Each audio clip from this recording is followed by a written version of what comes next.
الله من قرأ سورة المباركة الفاتحة. بسم الله الرحمن الرحيم. الحمد لله.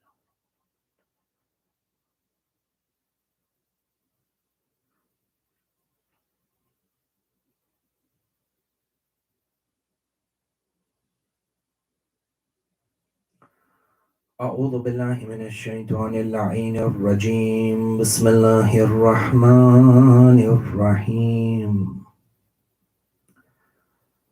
الحمد لله بارئ الخلائق الأجمعين، باعث الأنبياء والمرسلين، ثم الصلاة والسلام على أشرف الأنبياء، حبيب قلوبنا وشفيع ذنوبنا أبي القاسم محمد. اللهم صل على محمد وآل محمد. ثم الصلاة والسلام على أهل بيته الطيبين الطاهرين المعصومين المظلومين، لا سيما ولي الله الحجة ابن الحسن صاحب الأمر والزمان. اللهم صل على محمد وآل محمد وعجل فرجه. روحي وأرواح العالمين له الفداء، ولعنة الله على أعدائهم وعلى منكري فضائلهم من الأولين والآخرين إلى قيام يوم الدين. آمين رب العالمين. أما بعد، أنا سلم لمن سالمكم، وحرب لمن حاربكم، وولي لمن والاكم، وعدو لمن عاداكم. نوروا مجالسكم بذكر محمد وآل محمد. اللهم صل على محمد وآل محمد وعجل فرجه. أعظم الله أجورنا وأجوركم بمصيبة استشهاد سيد إبراهيم، Sayyid Mohamed, the two sons of Imam Muslim bin Aqeel alayhi salam, who were martyred on the eve of a day like this.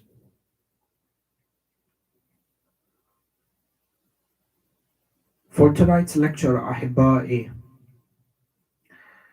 an extension of understanding the circumstances in which Imam Muslim bin Aqeel alayhi salam led the revolution and set the foundation, the immediate foundation of this great victory in the land of Karbala that came at the expense of the blood of Ali Muhammad. And the word victory over here has been chosen and has been selected very, very strategically, in the sense that, and taken from the words of Imam al-Hussein alayhi salam himself. For indeed it is this revolution of Karbala that has preserved Islam and preserved Tashayyu as we know it today. For tonight's lecture, Ahibba'i, understanding the people and the circumstances that surrounded the revolution of Imam Muslim bin Aqeel alayhi salam in his days in Kufa. And in particular for today, there is one personality that I would like to focus upon, and that is Nu'man ibn Bashir al-La'in, Mal'un, who was the governor of the city of Kufa up until The fact that Imam Muslim bin Aqeel alayhi salam was able to rally the masses and secure the bay'ah as per the books of history between 18 to 40,000 people. For you find that the events that happened immediately after or as the revolution of Imam Muslim bin Aqeel began to pick pace is that Nu'man bin Bashir al-La'in was replaced in this position as governor of Kufa by Ubaidullah ibn Ziyad al-La'in. And you find that historians have different opinions, or historians have tried to portray different opinions in regards to the character of Nu'man ibn Bashir, and somehow absolving him and making him look like he's an angel in this entire tragedy of Karbala. For you find that the likes of historians such as Tabari, in his book Tarikh al-Tabari, some of his conclusions to do with Nu'man ibn Bashir is that Nu'man was a person as the governor of the city of Kufa who was very peaceful, who was very humble, was very level-headed, and he actually took a neutral stance against Muslim bin Aqeel alayhi salam and was absolutely neutral and was, you could say, did not take necessary action as the people of Kufa started to give bay'ah to Muslim bin Aqeel. And it is for this reason that Yazid al-La'in replaced Nu'man ibn Bashir with Ubaidullah ibn Ziyad. فالكلام ها هنا that Nu'man ibn Bashir was a level-headed person who showed and exercised sympathy and allowed Muslim bin Aqeel to go on by setting the base of his revolution and invite people towards the bay'ah of Imam al-Hussein. And you find, unfortunately, that when, as scholars, a person, or as scholars, we depend on the books of the likes of authors such as Tabari as the sole source of primary research to authenticate history, you find that we can be misled to a level that is unprecedented. And it is very unfortunate that even some of the pulpits of the Shia Ithna Ashari, unfortunately, are affected by this school of thought. For it was not long ago that in one of the Shia centers, you have a speaker come forward and create some sort of sympathy for Nu'man ibn Bashir, where he went and he goes on the minbar and he says, well, Nu'man was not that bad of a person because he didn't kill as many Shias as Ubaidullah ibn Ziyad. He let Muslim bin Aqeel and the people of Kufa be. And as a result of this, he is not that bad of a person. And then unfortunately, this person who sits in the position of a scholar and a narrator of the history of Ali Muhammad goes on to justify and add his own 2 cents to a conclusion which is incorrect to begin with, where he goes forward and he says, and the proof for all this is that when the event of Karbala ended, Yazid al-La'in selected Nu'man ibn Bashir to escort the Ahlul Bayt back from Sham to Medina.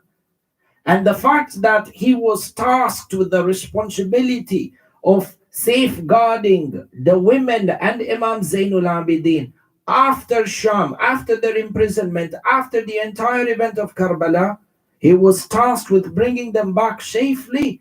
Ahlul Bayt rewarded him by giving him few bits of jewelry, and this shows that Nu'man really was not that bad of a person.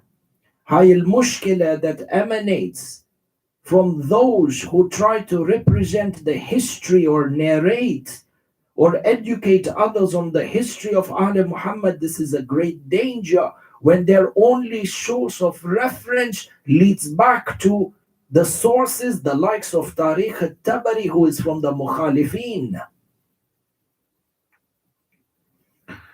Nu'man ibn Bashir, today we will try and clarify these misconceptions that there is absolute no sympathy, wala any goodness in a person such as Nu'man ibn Bashir, and there were specific reasons and motives for his inaction against Imam Muslim bin Aqeel that had nothing to do with his good personality.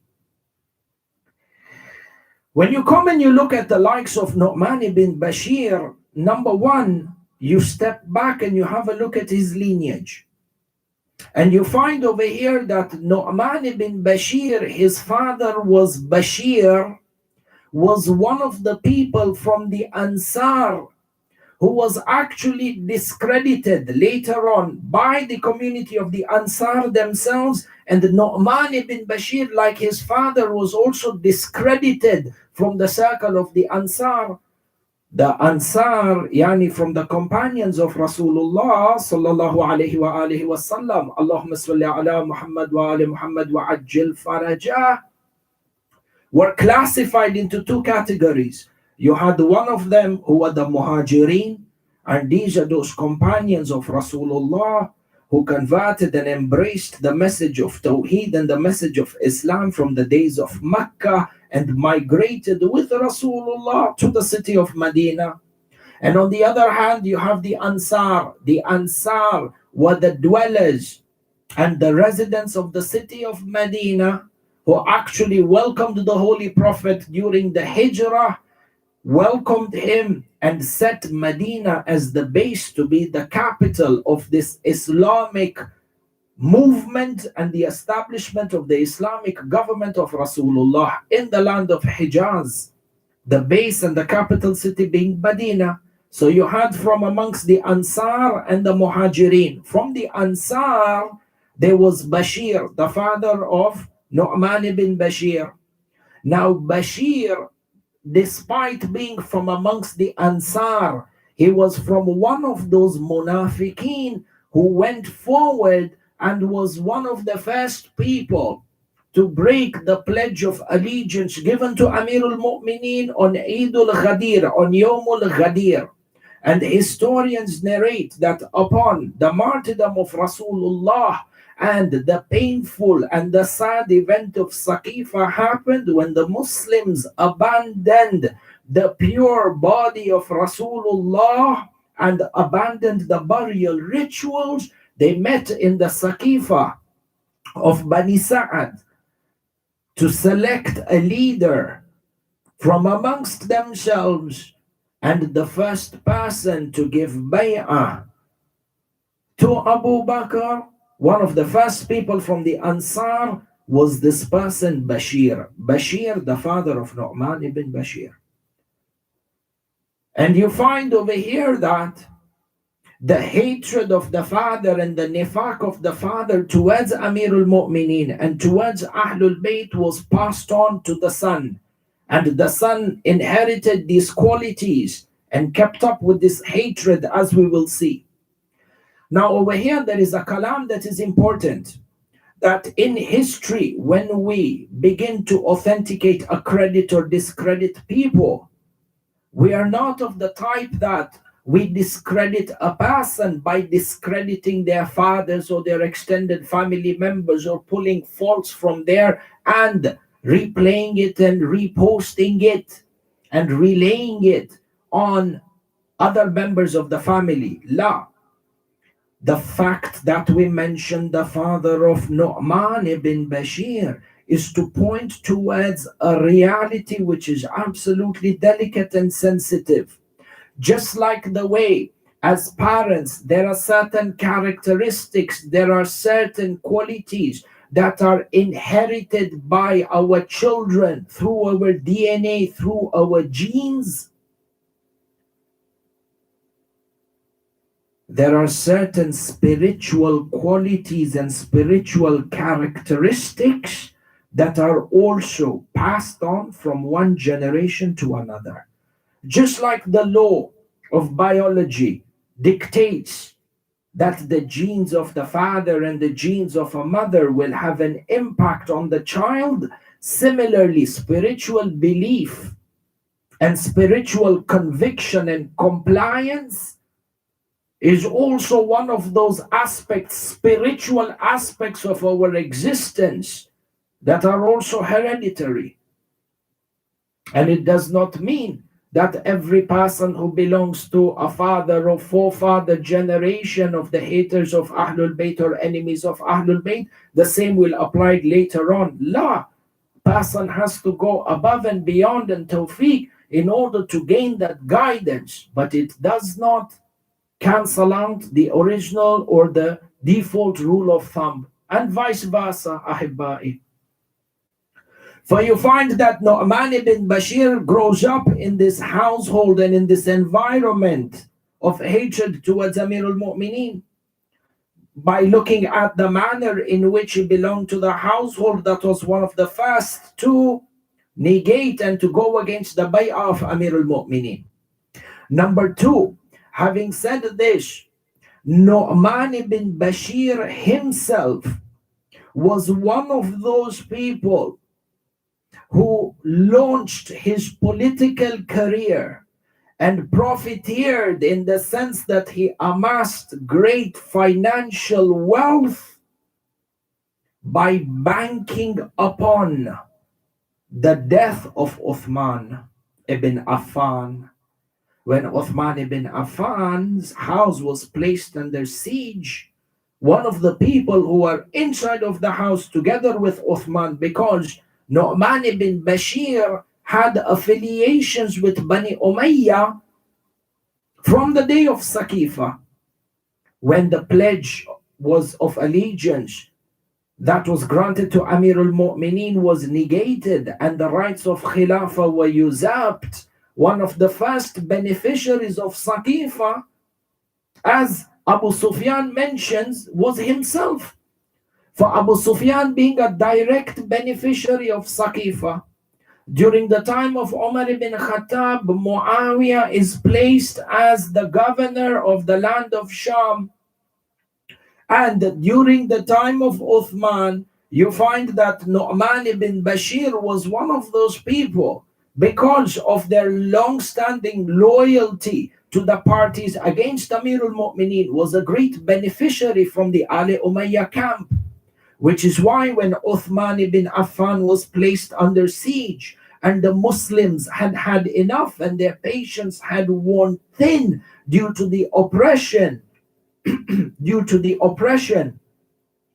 that they faced at the hands of Uthman ibn Affan, his house was placed under siege and they initiated a raid upon it for one of the people, and inside this raid, Uthman was ultimately killed.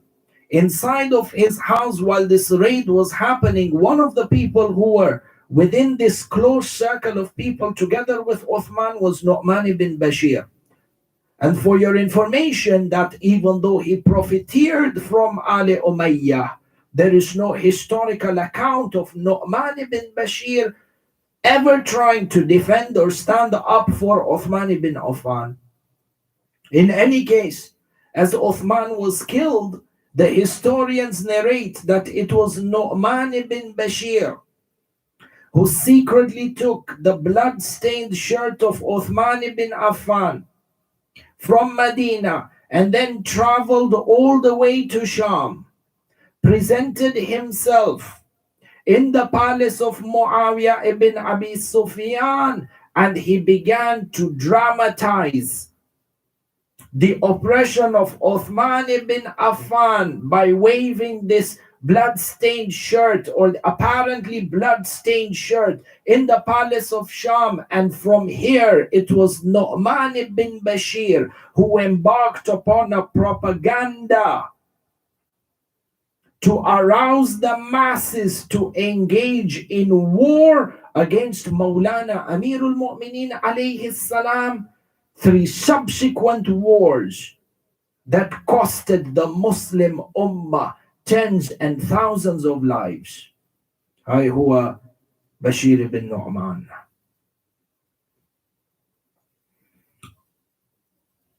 The historians mention that Muawiyah paid Nu'man ibn Bashir handsomely for the propaganda that he weighed, for the propaganda that he spread against Amir al-Mu'mineen, and for setting the foundation of destabilizing the government of Maulana Amir al-Mu'mineen and waging war against the legitimate Islamic Khalifa.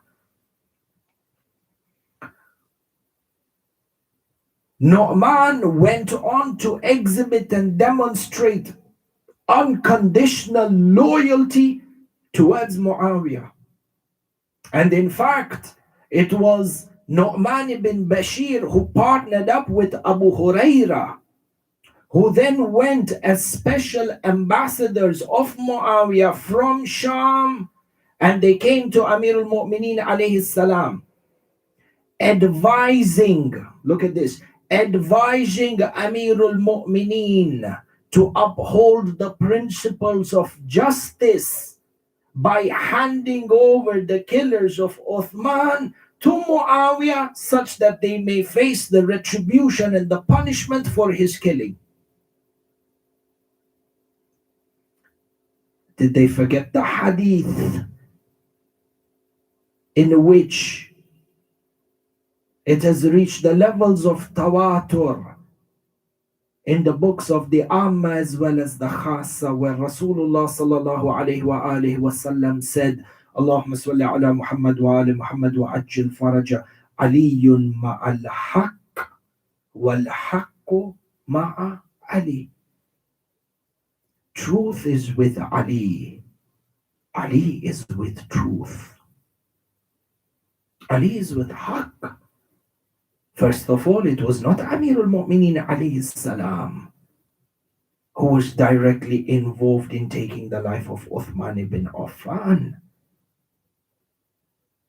So then why would he be punished? Why would he be asked to give up something for which he was not even responsible over the masses?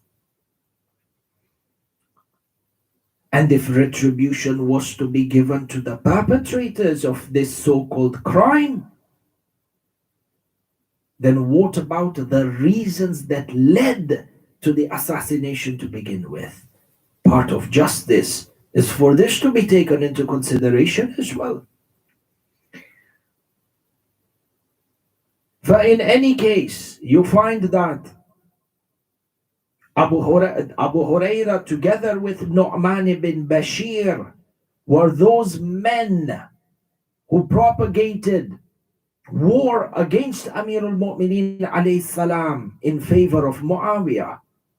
And you come forward and you find that again Nu'man ibn Bashir was present in the camp of Muawiyah during the battle of Siffin. Yet the books of history do not mention one mawqif, one incident where Nu'man ibn Bashir actually came into the battlefield. For a man who lacked courage to engage in battle and stand up for the principles that they thought were right. Hi kalam muhim jiddan. And this note and this observation in history is absolutely important, because being in an army as big as the army of Muawiyah, Nu'man ibn Bashir never had the courage to stand up in battle for what he believed. And if you understand this, you begin to understand why there was hesitation for Nu'man ibn Bashir to openly challenge and openly question Imam Muslim bin Aqeel. Not that he was sympathetic, he lacked the courage. Just for the sake that if he did challenge Muslim bin Aqeel with a group of 18,000 men, he would not have the courage to face Muslim bin Aqeel. Aslan, leave the 18,000 men. Muslim bin Aqeel himself, alayhi salam. For the historians mention he was there with Muawiyah during the time of Siffin as well. And in fact, Nu'man ibn Bashir, during the 10 years where Imam Hassan al-Mujtaba was the Imam, during these 10 years, Nu'man ibn Bashir ascended the ranks of loyalty and became one of the closest confidants of Muawiyah, one of the closest consultants to Muawiyah. And as a result of his loyalty towards Muawiyah, he was rewarded with the position of governor over the city of Kufa. So think about this. The city of Kufa, which was the former capital of the Islamic Empire, the capital from which Amir al-Mu'mineen alayhi salam led and governed. This Kufa that had the largest number of Shias proportionally to any other city within the Islamic Empire. And when we say proportionally greater, the Shias were a majority proportionally, they were a bigger majority proportion in proportion to the rest of the sects, does not mean that the Shias were the majority in the city of Kufa. La, it's like the biggest minority group that existed in comparison to all other cities. And hence, the person chosen or selected to be the governor of a city with as much history, with as much strategic importance, is somebody who would be a hardcore, die-hard loyalist of Muawiyah. And you know, being a loyalist to Muawiyah, on the other hand, means you must have this unprecedented hate for Amir al-Mu'mineen and for Ahlul Bayt. Because there was no other way to prove your loyalty to Muawiyah than through your disassociation, rather your hatred for Amir al-Mu'mineen and the followers of Amir al-Mu'mineen. And Muawiyah recognized this trait inside of Nu'man. Nu'man did not have the courage to go out in battle, but he had his own manner of being a despot and a tyrant. In fact, when this position of governorship was given to him by Muawiyah over the city of Kufa, it is Muawiyah who said to Nu'man, will you be the person that will enslave the people of Iraq towards my will? And Nu'man is the one who said, to paraphrase, there will be no greater honor than for me to subject them to humiliation, afwan. There is no greater honor than for me to subject them to humiliation and for them to succumb to your authority. Who are the ones who were humiliated in order to succumb to the authority of Muawiyah? The Shias of Ali Muhammad, the Shias of Amir al-Mu'mineen.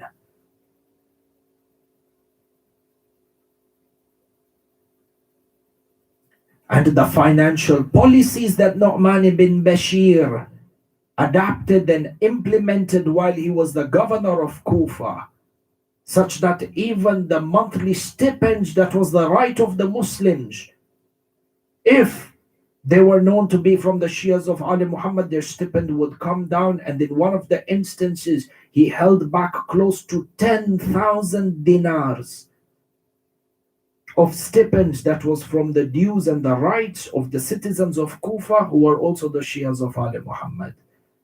Subjected them to intense poverty during these years.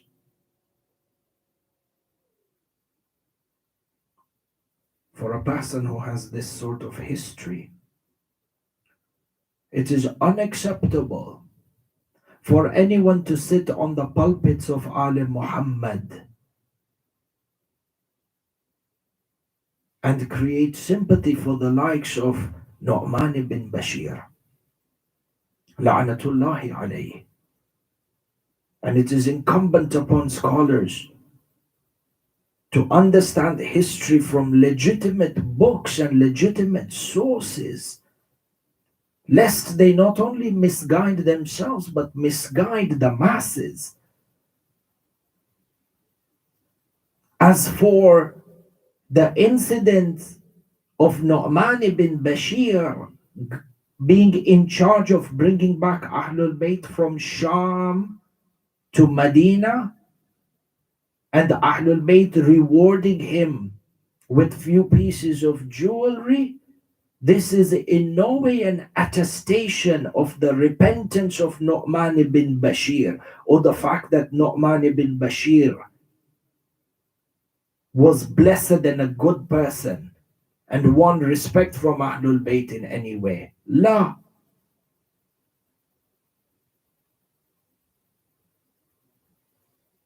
Justice with the enemy does not mean that the enemy is absolved of their crime. Rather, it speaks of the lofty values of Ali Muhammad, and even in the manner that they dealt with their foes and their enemies, and rather with those who oppressed them. The governor of Medina, Bani Umayyah, who was responsible for threatening Imam al-Hussein in the city of Medina, as a result of which Imam al-Hussein left the city of Medina.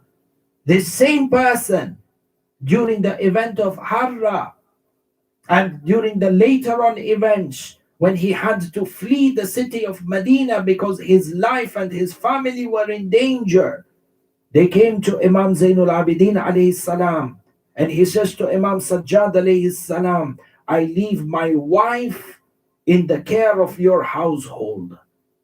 Imam Zainul Abidin accepts this. Does that mean that this governor of Medina is absolved of any crime and now he is in Jannah? Wa ni'mal masir? La.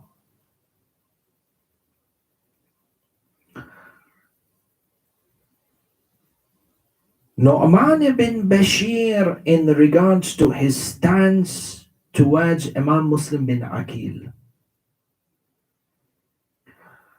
there were a number of reasons for why Nu'man ibn Bashir was perceived as being weak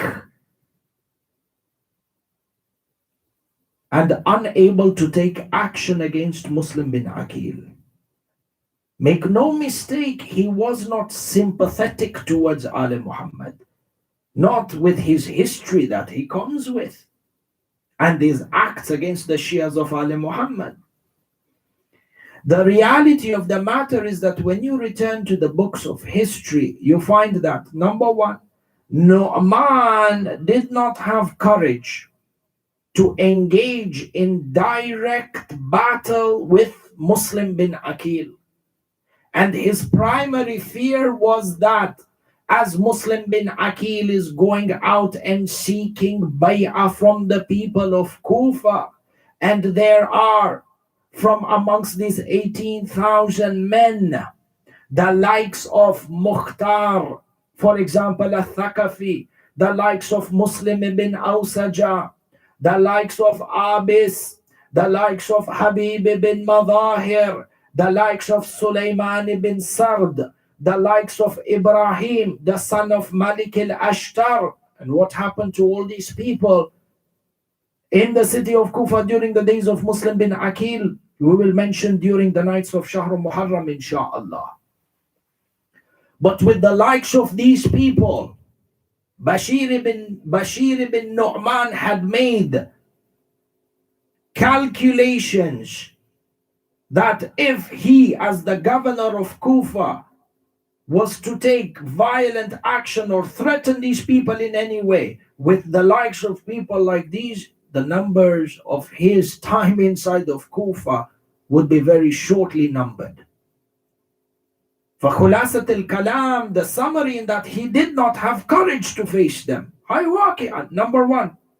Number two, Nu'man also had personal conflicts that were in place, in the sense that when Imam Muslim bin Aqeel alayhi salam had initially come to the city of Kufa, in his initial periods, he was a guest hosted at the house of Mukhtar al-Thaqafi.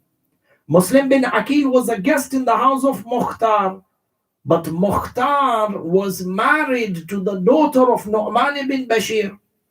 For Nu'man ibn Bashir, in addition to his cowardice, number two, had a personal conflict in that Muslim was being housed in the house of Mukhtar, the same Mukhtar who has married his daughter.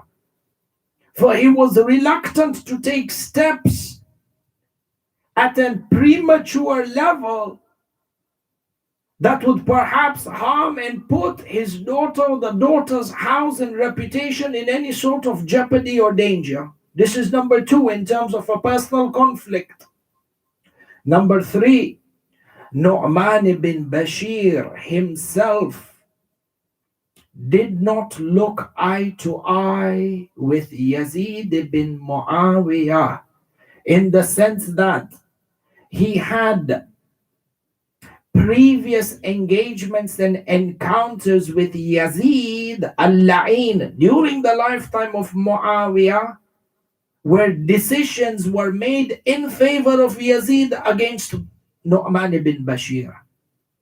And the story of this and the incident is long. Perhaps we don't have time, but kafi enough it is, and we can refer back to the books of history to find out the details. But sufficient it is to know for us today at this level that there were disputes. There was a standing dispute, unresolved dispute between Nu'man and Yazid.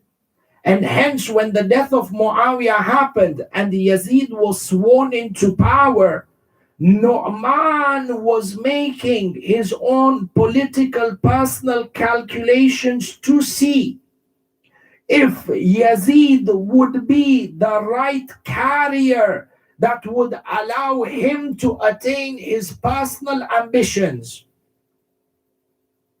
Because even within the camp of Bani Umayyah, there were reservations in regards to the leadership of Yazid.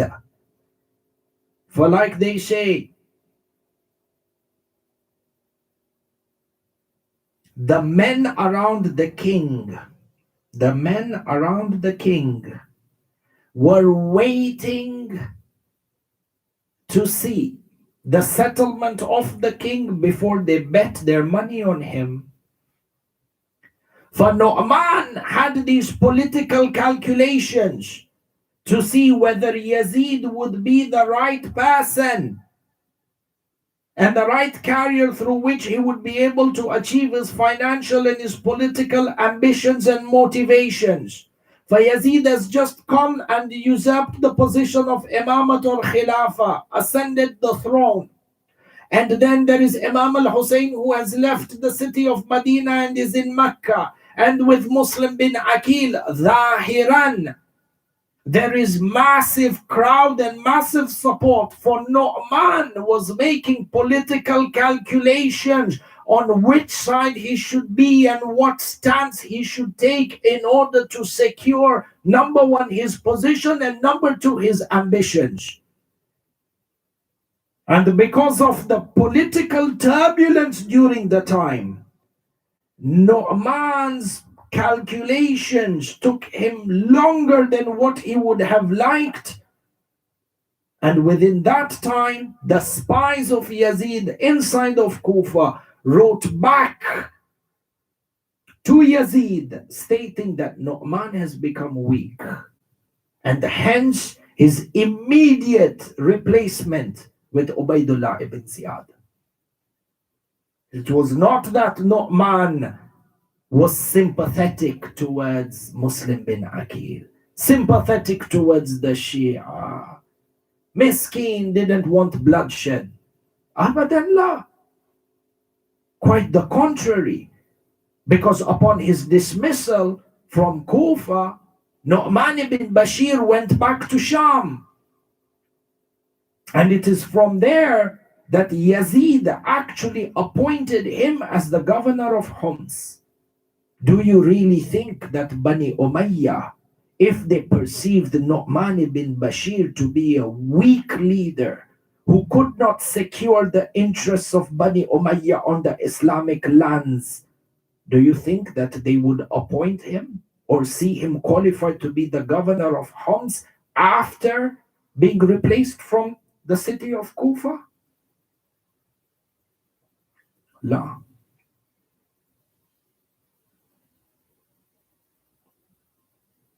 For someone to sit on the member of Ali Muhammad and to say that Nu'man made a few bad choices in life, but in the end, he got rewarded by Ahlul Bayt.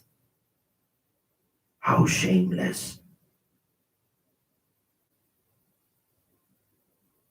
Where was this Nu'man if he gained salvation?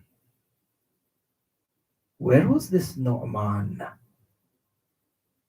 when the blessed head of Imam al-Hussein was being paraded in the markets of Sham?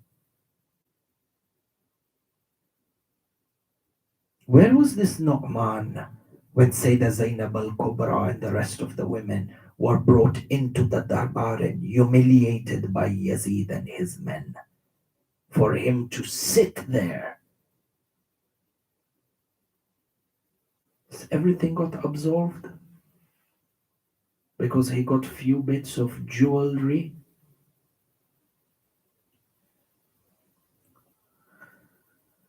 وَلَا حَوْلَ وَلَا قُوَّةَ إِلَّا بِاللَّهِ. It is important that we understand history, and we understand history well. Because if our understanding of history is incorrect, know that there are thousands of people like Nu'man ibn Bashir who will show up in our daily lives until the dhuhur of the Imam. And we will begin to evaluate them and accredit them incorrectly because our base understanding of history was also incorrect. And God forbid that people like Nu'man ibn Bashir, with the characters of Nu'man ibn Bashir, show up during the time of the dhuhur of Imam al-Hujjah. And we begin to have sympathy for people like these and eventually join them. Al-mas'ala khatir. صلوا على محمد وآل محمد اللهم صل على محمد وآل محمد وعجل فرجه. أحبائي, tonight we continue to pay tribute to the martyrs from the family of Muslim bin Aqeel. A family that had no boundaries and no limits when it came to devotion to Ali Muhammad.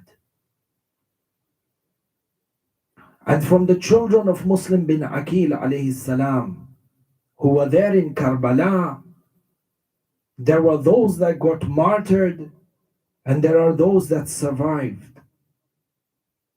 And historians mention that on Sham-e Ghariban, Laylatul Wahsha, yani upon the martyrdom of Imam al-Hussein on the plains of Karbala, as soon as they beheaded the blessed head of Imam al-Hussein and separated it from his body and launched it on a spear, Umar ibn Sa'ad al-La'in and Shimar al-La'in's next target was the camps of the women and the camp of Imam Zainul Abidin, the tents of the women and the tent of Imam Sajjad alayhi salam. Which is why Shimar al-La'in shouted, turn your direction and turn your attention towards the tents of the Khawarij and light them on fire. For as the men in their hundreds and in their thousands galloped towards the tents and others ran on foot, surrounding the tents of Ali Muhammad, and they lit it on fire. And on one side you have the head of Imam al-Hussein raised on a spear. And on the other hand you have children devastated with hunger and thirst at the brink of death just from hunger and thirst, in addition to all the bloodshed and killing that they have seen throughout the day. They are now being chased, their tents on fire, and as they come running out of the burning tents, they are confronted by marauding men who would attack them and hit them. For in this chaos, these two sons of Imam Muslim bin Aqeel by the name of Muhammad and Ibrahim They run out of the burning tents of the Khaymaga and they ran into the direction of the enemies. Two children, historians mention, not older than 11 and 9 or 10 and 8. Two innocent children in this chaos, out of fear, run out of the Khaymaga, burning tents, heat, hunger, decapitated bodies all around them. The two children run into the Maidan, into the direction of the enemies. And they are then captured by the enemies. As they are captured, they're taken back to Kufa, where the children fled to in the darkness of the night in Sham Ghariban. Allah. But we are able to tell from the historical narrations, they ran so far into the depth of the enemies that it was in the outskirts of the immediate battlefield. And hence they were captured and taken to Kufa. Allah have mercy on the heart of Sayyida Zainab al-Kubra alayha salam. When the night settled down in Sham Ghariban and she began to take account of all the children, and she sees that the two children of Muslim bin Aqeel are missing. Allah, Allah, how Sayyida Zainab dealt with this. Allah, Allah, how Zainab alayha salam gave patience to the mother of Muhammad and Ibrahim. The two missing children were captured and taken to Kufa separately from the rest of Ahlul Bayt, who were then taken as prisoners the following day. And when these two children were taken into Kufa, placed in front of Ubaydullah ibn Ziyad, he asks, who are these two children? He says, these are children fleeing from the camp of Imam al-Hussein in Karbala. He says, who is your father? The two children innocently replied, we're the two sons of Muslim bin Aqeel. As soon as Ubaydullah ibn Ziyad heard the name Muslim bin Aqeel, he was overcome with rage and hatred. And he says, imprison these two children and ensure not to feed them any food nor give them any fresh water to drink, except for one stale piece of bread in the evening and a stale glass of warm water during the night. And the historians mention that these two children spent an entire year after Karbala. They spent an entire year in imprisonment in Kufa, in the jails of Ibn Ziyad. And as the year came, as a year passed by, the two brothers look at each other, and Ibrahim says to Muhammad, it is as if our entire lives are going to pass in this forsaken prison. Perhaps we should try to make a run and secure our freedom. And it seems to us that the jailer who comes to us during the night might have some sort of empathy for us. For on that night the jailer came and put the stale piece of bread and warm water, stale water for the two children. And at this time, one of the children, Ibrahim asked the jailer, "Oh man, do you believe and do you know about Rasulullah Muhammad sallallahu alayhi wa alihi wa sallam? Allahumma salli ala Muhammad wa ala Muhammad." The jailer replied and said, "How do I not recognize and how would I not know the messenger and the prophet of Islam?"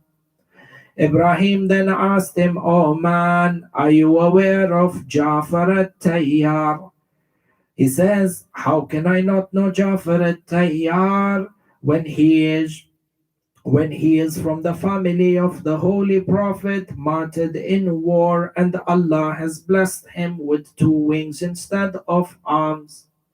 Ibrahim then says to him, "Oh man, if you believe in them and you know their sanctity, then let me ask you, do you know Ali ibn Abi Talib, The jailer said to him, of course I know Ali ibn Abi Talib, the brother of Rasulullah. And it seems over here that the jailer had some compassion or was from the followers of Imam Ali.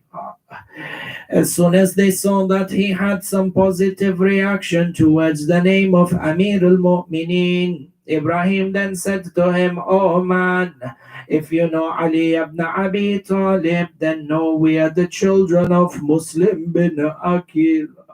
Muslim bin Aqeel, our father, we are his children. As soon as the jailer heard this, he fell onto his feet and he began to cry and weep. He says to the children, forgive me, for I had no idea and I had no knowledge of your lineage and your affiliation to Rasulullah. The children say to him, would you help us escape from the prison? The jailer says to them, I cannot help you escape the prison, for Ubaidullah ibn Ziyad may kill me for this. But what I shall do is, on the night I shall leave the door of the prison unlocked so that you may escape in the darkness of the night. Use the night to run away and run away far from this city, and use the day to hide lest you not so that you may not be traced down. The two children smiled at each other and they prayed for the intercession of this man, and they left the prison in the darkness of the night. Allah, Allah.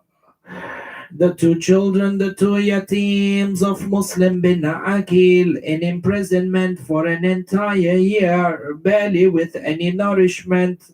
They barely had any strength inside of them, so they ran for a part of the night. These two children, having seen what they show in Karbala, being violently and brutally separated from their families, eating nothing but a piece of stale bread once every night for an entire year. How much could these children run? How much strength do you think that they would have? Allah, Allah. They ran for a part of the night until they had no strength and no energy in them. They knocked upon the door of a house. They knocked upon the door of a house in the outskirts of Kufa. An elderly woman opened the door and she looked at these two children covered with dust, covered with sand. Hunger had eaten up their bodies and their eyes had sunk in. Yet there was a nur that was emanating from their faces, and there was a scent that was emanating from their blessed bodies. She says to them, O two children, who are you? For indeed there is a light that illuminates and a scent that is heaven from heaven. Who are you? The two children look at each other, they look at the woman and they say, we are the children of Muslim bin Aqeel. We are from the family of Rasulullah. We have escaped the prison of Ubaidullah ibn Ziyad, and we would like for you, if you could help us with shelter for one night until daybreak.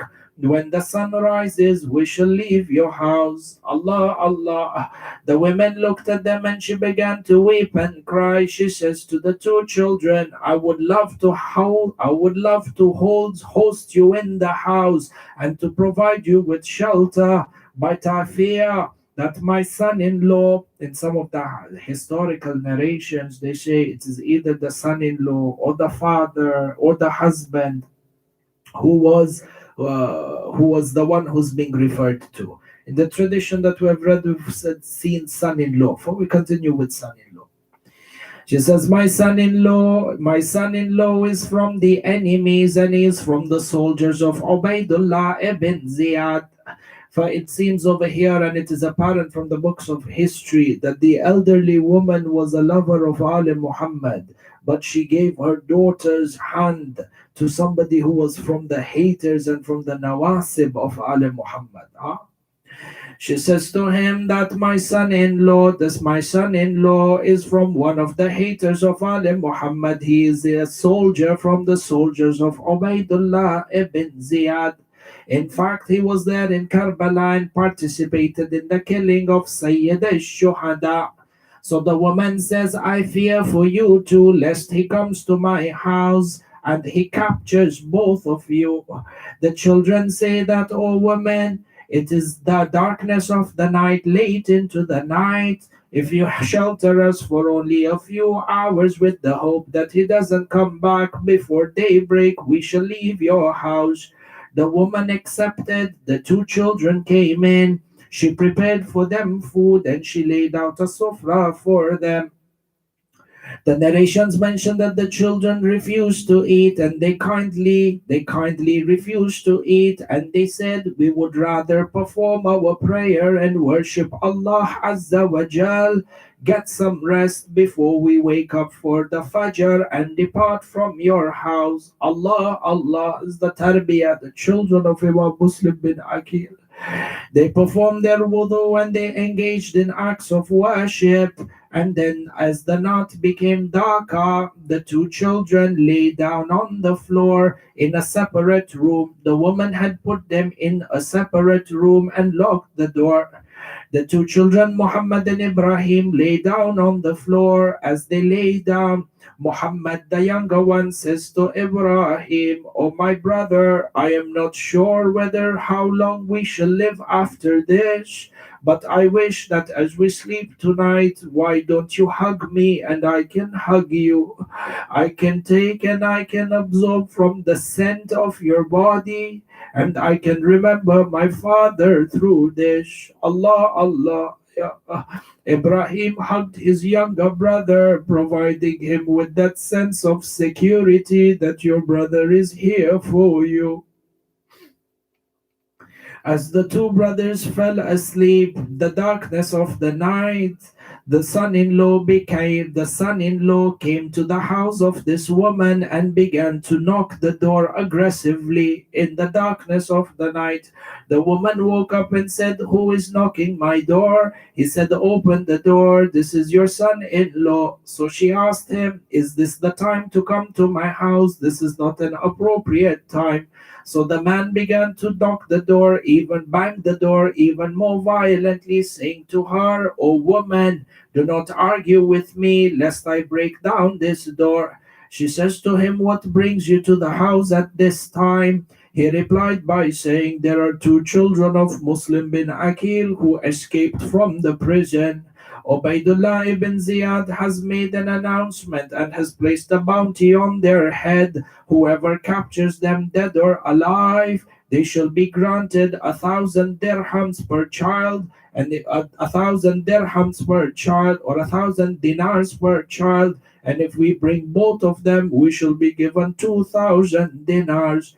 The woman says to him, O son, O man, what will you gain with 2,000 dinars if you lose your entire akhirah? He looked at her and he said to her, it seems to me that you are in their defense and in their favor. If you have or if you display support to them or you know anything about them, I shall take you towards Ubaidullah ibn Ziyad. So she looked at him fearfully and she said, what would an old woman like me know about anything for the children of Muslim bin Aqeel? So she prepared the food for him. He ate and then he took some sleep. As the man was sleeping, he woke up in the middle of the night and he began to walk around the house thinking how he would capture these two children and the bounty that was awaiting for him. As he walked around the house, he tried to enter into the room that was locked up. The room was locked, so he woke up the woman, the elderly woman, and he said, why is the guest room locked in the house? So she said to him, this does not concern you. An argument broke out between them. The two children, Muhammad and Ibrahim, woke up and they heard the argument that was happening in the other room. Allah. Muhammad looked at Ibrahim and he said to him, oh my brother, I am convinced this is the last night of our life. So he asked him, why do you say this? Muhammad says, just before I woke up, I saw my father, Muslim bin Aqeel, in my dream. He was standing together with Imam al-Hussein. standing together with Imam Hassan al-Mujtaba, our grandfather Amir al-Mu'mineen, and with Rasulullah. All of them were saying to Muslim bin Aqeel, your children are left in Kufa between the inhumane and the monstrous people. At which time Muslim bin Aqeel was saying to them, my children are joining me soon. From this I understand this is the last night of our life. As the argument broke out in the other room, the man broke open the door, lo and behold, to find these two children, Mohamed and Ibrahim, terrified, sitting in the corner of the room in the darkness. So he asked them, who are you two children? Name yourselves and identify yourselves. So the elder one said, Ibrahim said to him, O man, if we disclose our identities to you, will we get protection from you? Allah, Allah. Look at the importance of a kalam and the aman. It's as if we reveal our identities to you, will you grant us protection? The man said, of course. He said, we shall do you grant us protection with Allah and Rasulullah as your witness. The man said, with Allah and Rasulullah as my witness. When they heard that the man has taken Allah and the Holy Prophet to be witnesses, he will not harm them. So Ibrahim stood up and said, I am Ibrahim and this is my brother Mohammed. We are the two children of Muslim bin Aqeel who managed to escape from the prison. When the man heard these are the children of Muslim bin Aqeel, he began to laugh at his luck and said, today I shall get the bounty and the reward that has been promised to me by Ubaidullah ibn Ziyad. And then he was overcome with rage, looking at their faces, remembering Muslim bin Aqeel. The Rawi mentions that the Zalim slapped Ibrahim across his face in such a violent manner, that Ibrahim began to bleed from his face and began to bleed from his lip. Allah, Allah. The Taghi and this La'in then tied up Muhammad and Ibrahim with ropes. He tied their hands and their legs with ropes and locked them back in the room until sunrise. When the sunrise came, the man took the two children and made them walk towards the Furat. Allah, Allah, may Allah Azza wa Jal grant us all the opportunity to perform the ziyarah of Amirul Mu'mineen in the city of Najaf, and to visit Masjid Kufa and Masjid Sahla. And if you ever get to visit the area, there is also the place of the tree, which was marked and recorded as the place in which these two children were beheaded in the outskirts of Kufa, right by the river Furat. Allah, Allah, yeah. The man took the children out of the house and walked them towards the river Furat. He then had an African slave. He said to him, you are my slave, and I acquired you to obey me.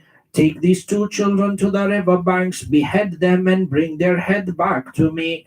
As the African slave led the children towards the Furat, one of the sons looked at him and said to him, O man, you remind us of Bilal, the Mu'adhin of Rasulullah. What is your name? When the man looked at him, he was taken aback with the akhlaq and the light that was shining from the faces of these two children. So he said to them, who are you two children? He said, we are from the grandchildren in the lineage of Rasulullah. When the African slave heard this, he threw his sword and he jumped into the Furat, fleeing away from the master, saying that, oh man, I did not obey you. I shall not obey you when it comes to killing the lineage and the grandchildren of Rasulullah. The man was overcome with anger, so he sent his son. It was the same fate. The son refused to behead the two children. So the man picked up his sword and he walked towards Muhammad and Ibrahim, saying, today I shall claim the prize over your severed heads, 2,000 dinars. The two children looked at them, and tears began to roll down their eyes. Allah, Allah, Ya Shi'at Ali Muhammad, tonight is a night of Azah. Weep with the children, weep with the children of Muslim bin Aqeel. Give your condolences to Imam Muslim bin Aqeel for what happened to his children on a night like this. Allah, Allah. The two children's eyes began to tear up. They cried, they raised their hands and they said to him, "Oh man." This is the madlumiyat of Ali Muhammad. They lifted up their hands and they said, "Oh man, if you wish to get money, if it is the money that you were chasing, then we ask you, take us to the market and sell us as slaves. Take us to the market and sell us as slaves, for indeed you will get more than the money that Ubaidullah ibn Ziyad is promising you." He said, "I shall not sell you as slaves, rather I am bent and am determined to kill both of you." The children then said, "Well, if that is the case, take us alive to Ubaidullah ibn Ziyad. You shall get your prize money and let him decide what he wants to do with us." The man said, "Absolutely not. I have the choice to take you dead or alive, and I am determined that I shall take you dead." He then said to them, the two children said to him, "Well, if that is the case, have mercy on the tenderness of our age." Allah, Allah. The man looked at the two children and said, "Allah has not put any mercy in my heart towards you." The children looked at each other, and death is now destined for them. Death is now written for them. They then said to the man, "Oh man, if you are determined to kill us, then at least spare us a couple of moments such that we may recite 4 rakat salat towards Allah Azza wa Jal." The man looked at them and began to mock them and saying, "Pray all you want if you think your salat shall help you." The two children went, they innocently began to do their wudu by the side of the river Furat.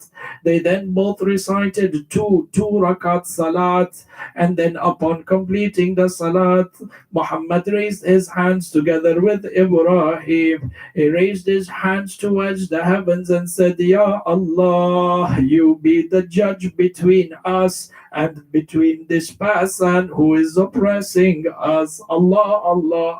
The narration mentions that the Zalim came with the sword in his hand, and he grabbed Ibrahim, the elder son, by his hair. He pushed him down face down towards the earth, and he took a strike of the sword. In the strike of this Zalim, Ya Shi'at Ali Muhammad, he separated the head of Ibrahim from the body. Blood began to gush out of the remaining part of the neck onto the clothes and onto the ground. Muhammad, the younger brother, was looking at the body of his brother, terrified, weeping and crying.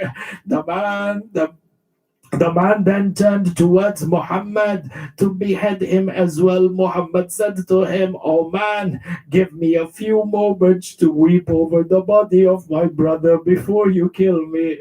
He looked at him. Muhammad went to the body of Ibrahim. He collected the blood from the severed jugular vein. He then began to wipe the blood of his brother on his body. So the Zalim asked him, "What are you doing?" He said, "This is how I shall meet Allah Azza wa Jal, with the blood of my brother on my body, and I shall complain for what I have endured." They say, he took the boy Muhammad by the hair, and then he struck his sword. Allah, Allah, Ya Shi'at Ali Muhammad. With a single strike of the sword, the blessed head of Muhammad went in one direction, the body in the other. As the two bodies lay on the river banks without a head, blood flowing everywhere, the man took the body of Ibrahim and threw it into the the Furat. The narrations mention that as the body of Ibrahim was thrown into the Furat, the body began to float but did not drift away. As soon as he threw the body of the younger brother Muhammad into the Furat, both the bodies began to float until they became together, and then it began to drift away together. The Rawi mentions that from the headless bodies floating on the Furat, a sound was heard emanating from them towards the heaven. Ya Allah, to you shall we complain, in which the lineage of Rasulullah was treated. Allah, Allah, inna lillahi wa inna ilayhi raji'un. Two bodies of the young children of Imam Muslim bin Aqeel floating without a head on the banks of the Furat. Inna lillahi wa inna ilayhi raji'un wa la hawla wa la quwwata illa billah. Matam Hussein, Matam Muhammad, Matam Ibrahim.